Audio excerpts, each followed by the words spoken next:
Hey everyone, this is Sarah Beth Donald. I'm the caretaker of Mount Lydia Colored Baptist Church Cemetery. I have been for over 30 years, since I was a little girl, and we moved into this house in 1994. I was 1 year old. So from the moment I was able to walk, I was helping my mom pick up trash and just do little things like picking flowers. And as I got older, I got into being like a very lonely teenager, and I came to this place and I discovered it. And this is where I found God. I felt safe here, I felt accepted, and I felt like I was home. And you can actually see my house in the background. It's that white shape over there. That's my house. So Mount Lydia was literally part of my home growing up. And it's really special to me because, like I said, I felt accepted here. I felt like I belonged. And I felt safe. And I've been coming here for many, many years, picking up trash, and cleaning up and picking up sticks. And a lot of the trails that you see are there because I carved them out myself. I didn't have any fancy equipment. I didn't have a bunch of help or any support from churches or historical societies. No one was willing to give Mount Lydia a sign or come out and help or do the hard lifting, the heavy lifting, and haul stuff out. So I decided to just take matters into my own hands and do it myself. And that's what I've been doing for a long time. Let's think 20-25 years. So from a very, very long period of time, I've been working here, cultivating these plants. And there's a lot of heritage plants growing here.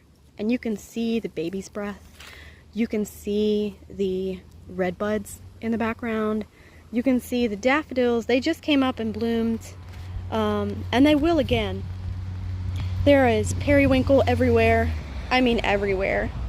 There are pawpaw trees, there are chestnut trees, there are pear trees, I think some crabapple trees.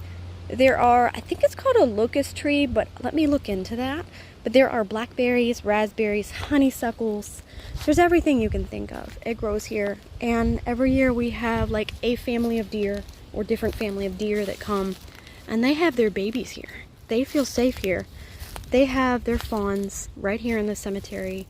They build their nests here, and you can see the little fawns right after they're born. They come into our yard, and this is their home too. And I try to respect the beautiful cemetery and the people that were buried here, which is what makes me so sad, is that my main trail goes right over the graves, but we do not walk on their headstones. I'm very, very careful where we step, and I've taught my children the same values, that we have respect for the dead. It doesn't matter what the color of your skin is. We're going to respect the dead. And that's what I've been doing. When this place was, made fun of for being a black cemetery, in my childhood I was made fun of for living next to it, like we were white trash. And I thought it was the coolest thing in the world, and I bragged about it, and I still do. Like, I live next to this beautiful place. I'm so proud of it. This is my home. This is where I grew up. This is where I came to play. This is where I came to read books and do my homework. And there's nothing like it in the world. It's a sanctuary. It's literally a church. We may not know where the original church was exactly, but it doesn't matter, because this is it. This is the church.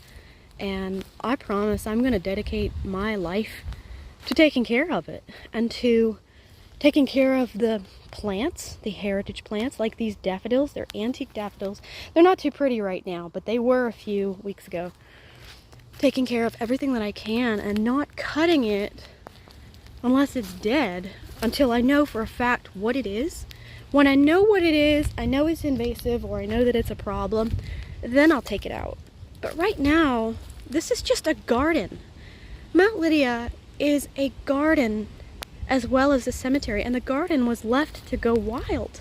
And so what you have here is trees that have fallen over the years, and I've cut out a lot and moved a lot. I've broken my back to carry stuff out to make this place look presentable. But you have this antique garden full of heritage plants that have just been left to take over and go wild. And then you think, oh, it's just brambles and briars, but when you actually come in here and you actually take the time to look at each plant, I mean, like this, you think it's a dead tree, but you see the coolest thing growing from it. What is this? You know, it's like a fairy garden in the making. All I have to do is add a couple fairies there and you have a fairy garden.